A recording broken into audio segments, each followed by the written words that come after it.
Let's go to the Courier Mail. This is a very important campaign the Courier Mail are going to run.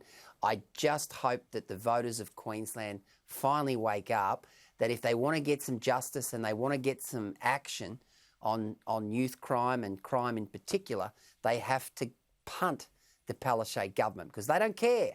They are convinced voters don't believe it's an issue that bends the needle, and so they don't care. They let these thugs, these teen thugs run amok. Crime wave hits home.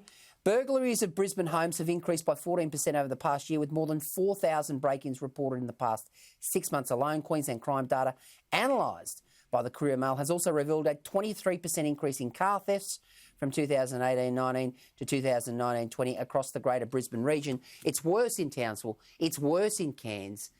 But the left faction of the Labor Party hijacked the ideological debate about whether or not teen offenders should be rehabilitated or whether, in fact, they should be thrown into detention. And too many times we see this situation, Caleb, where these guys are out on bail, particularly young guys, and they just put the middle finger up to the judiciary and say, well, thanks very much for letting me out. I'm going to go back and do it again.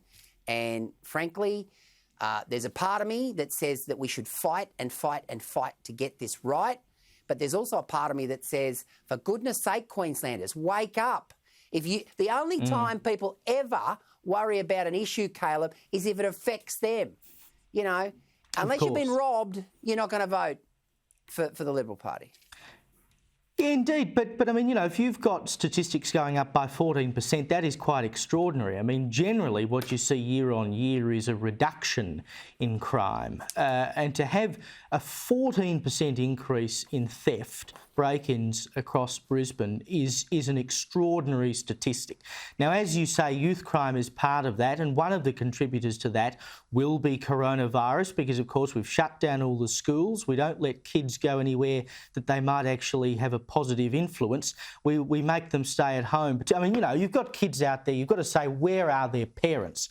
Well, for the last year or so, they've probably been at home with parents, if they're at home with parents who are a bad influence, if they have anyone looking after them at all. I mean, for these kids, it would have been an absolute dream for the last 18 months because they've been able to do whatever they want. It's hardly a surprise that statistics would go up like that. And if no one is willing to stand up and do something about it, Queenslanders will continue to be terrorised. As you say, it's quite extraordinary that no one has stood up and done something about this. I mean, Labor governments in other states have won very successfully on a fighting crime model at elections.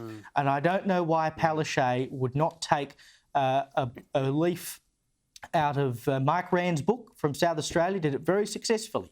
Him and Kevin Foley, rack 'em, pack 'em and stack 'em. They won elections for 16 years in South Australia. Don't know why Palaszczuk wouldn't be looking at that. I think they've got to start testing the IQ of politicians. I really do.